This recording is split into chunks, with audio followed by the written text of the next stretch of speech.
Analisa Carneiro e estou aqui para falar com você sobre o tema de redação do Enem do ano de 2022. O tema desse ano foi Desafios para a valorização de comunidades e povos tradicionais do Brasil. Vamos fazer a leitura de um texto modelo que a equipe da Imagine preparou para que a gente possa analisar alguns pontos que merecem atenção. Vamos lá para a leitura do texto.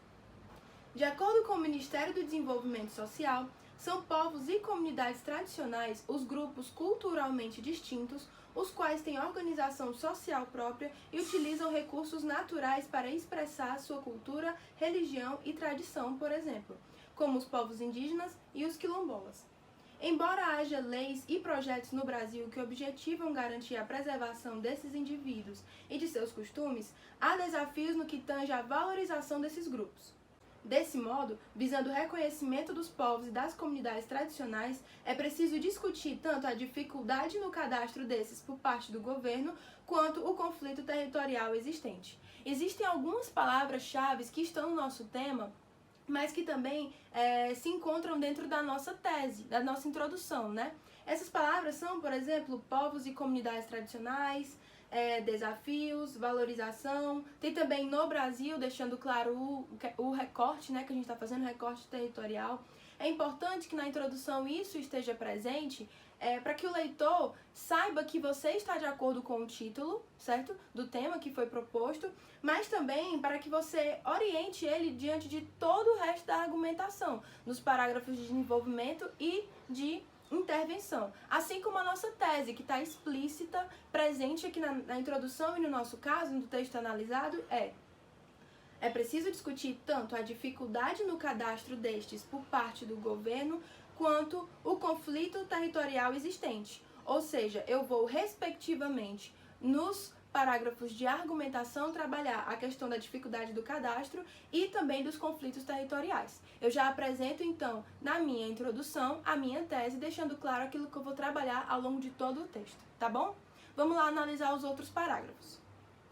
Sob esse viés, destaca-se que há uma defasagem no cadastro e na classificação desses povos por parte das instituições federais.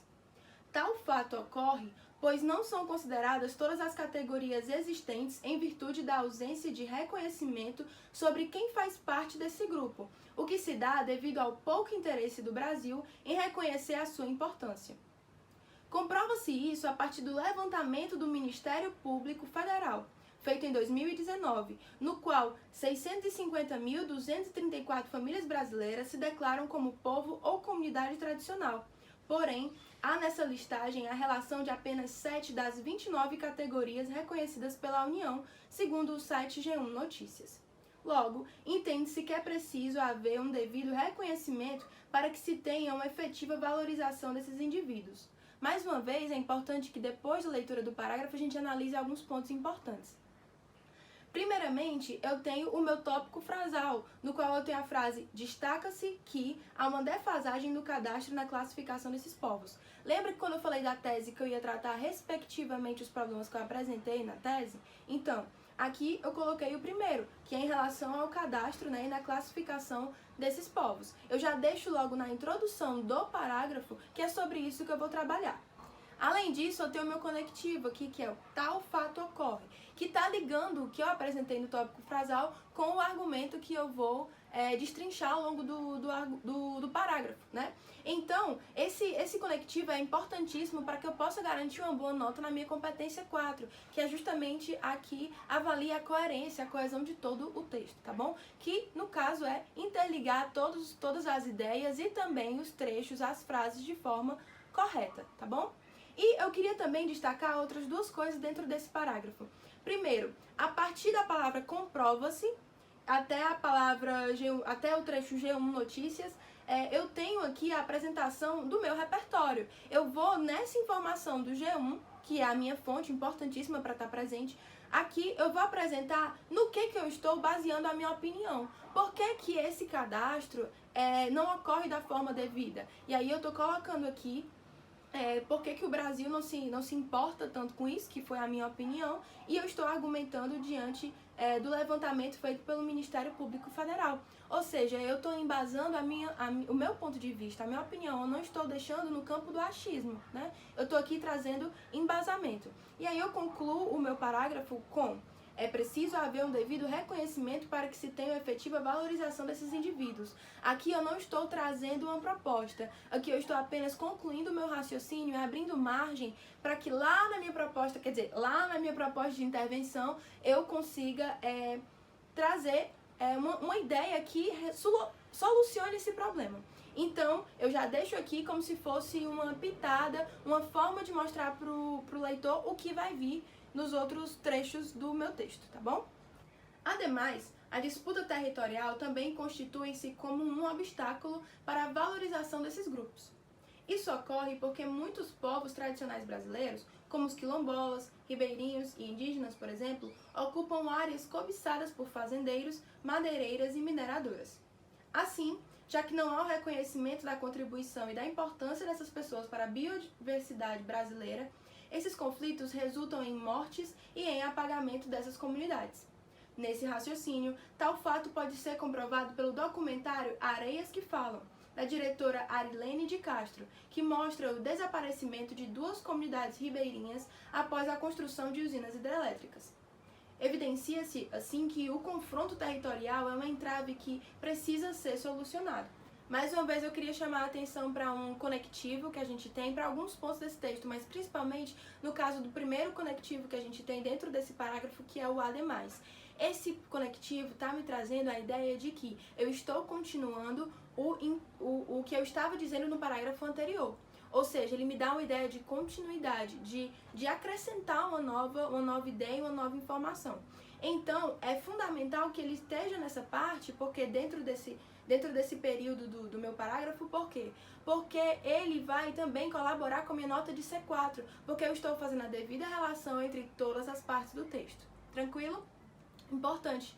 É interessante, na verdade é necessário que hajam conectivos entre os parágrafos e intraparágrafos, que são também conectivos dentro do parágrafo, para que eu possa ter relação entre os trechos, entre as ideias, entre tudo que eu estou falando, mesmo que seja no mesmo parágrafo. Tranquilo? Então vamos lá. Destacamos o ademais e eu queria agora destacar o conectivo assim. Ou seja, o assim está introduzindo o meu argumento, o meu repertório também, assim como eu já detalhei no parágrafo anterior. Esse conectivo é fundamental para que a gente tenha a plena compreensão da organização do parágrafo, tá certo?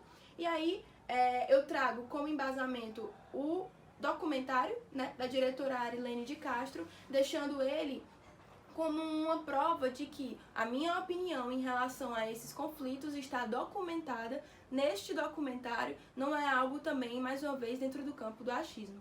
E eu concluo o meu parágrafo com evidencia-se, assim, que o confronto territorial é um entrave que precisa ser solucionado. Então, mais uma vez, eu estou antecipando aquilo que eu vou fazer no meu último parágrafo, que é a proposta de intervenção. E, no caso, é ela que nós vamos analisar agora. Portanto, tal cenário revela a necessidade de promover a valorização dos povos e das comunidades tradicionais.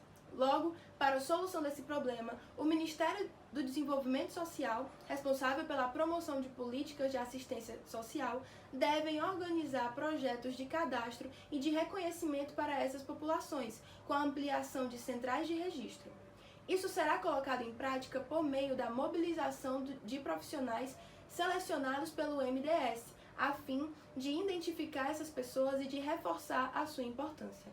Além disso, o governo precisa também sanar os conflitos causados pela disputa de terras, garantindo o direito à permanência desses grupos nos locais onde vivem. Dessa forma, será possível intensificar a valorização dos povos e das comunidades tradicionais no Brasil. Aqui existem vários pontos que eu gostaria de destacar, já que dentro desse parágrafo a gente precisa atender os 5 elementos necessários e exigidos na competência 5. Agente, ação, meio, finalidade e detalhamento. Eu posso trazer mais de uma proposta dentro do meu parágrafo? Posso, foi o caso do que aconteceu aqui. O que interessa é que pelo menos uma das minhas propostas precisam contemplar esses 5 elementos, tá bom? E aí aqui eu tenho todos esses elementos presentes. Por exemplo, o Ministério do Desenvolvimento Social é o meu agente, e eu decidi detalhar o meu agente dizendo que ele é responsável pela promoção de políticas de assistência. Ou seja, eu já tenho aí 2 dos 5 elementos necessários dentro desse parágrafo, né? Então, eu acrescento dizendo que a ação deve ser organizar projetos de cadastro, ou seja, mais um elemento. Com isso, eu tenho também a forma que isso vai ser exercido, né? Quando eu declaro que isso vai ser feito por meio da mobilização de profissionais. Então, eu já tenho aí 4 dos meus 5 elementos. E aí eu finalizo essa contagem com a finalidade da minha proposta, que é a fim de identificar essas pessoas e de reforçar a sua importância. Então, eu tenho aqui uma proposta completa. Mas eu solucionei só um dos problemas que eu apresentei, que no caso é o do cadastro, né? Mas e aí, qual é a proposta em relação aos conflitos, né? E é essa que eu vou trazer agora. Eu digo então que o governo, que é o meu agente, precisa também sanar os conflitos, ou seja, sanar os conflitos é a minha ação, causado pelas disputas de terra, garantindo o direito, ou seja, o detalhamento da minha ação e também o meio pelo qual eu estou fazendo essa ação, né? Garantindo o direito à permanência desses grupos nos locais onde vivem. E aí eu finalizo detalhadamente o meu parágrafo dizendo: dessa forma, será possível intensificar a valorização dos povos e das comunidades tradicionais no Brasil. Então, eu solucionei todos os problemas que eu apresentei nos meus parágrafos de argumentação, concluí o meu texto reforçando a minha tese e também a temática do texto, no geral, porque eu finalizei com o trecho intensificar a valorização dos povos e das comunidades tradicionais do Brasil. Eu estou fazendo uma ligação direta com o meu tema, né? Então eu concluí todo o meu pensamento com coesão, coerência e principalmente com argumentos embasados, tá bom? De forma organizada também para não dar margem para que um corretor da banca do Enem possa tirar pontos de coisas que eu posso evitar esse débito na minha pontuação, tá bom? E é com isso que eu concluo essa análise desse texto feito coletivamente pela equipe da Imagine. Eu espero que te ajude a organizar os seus próximos textos, que você tenha feito uma boa prova e que você tenha bons estudos. Até mais!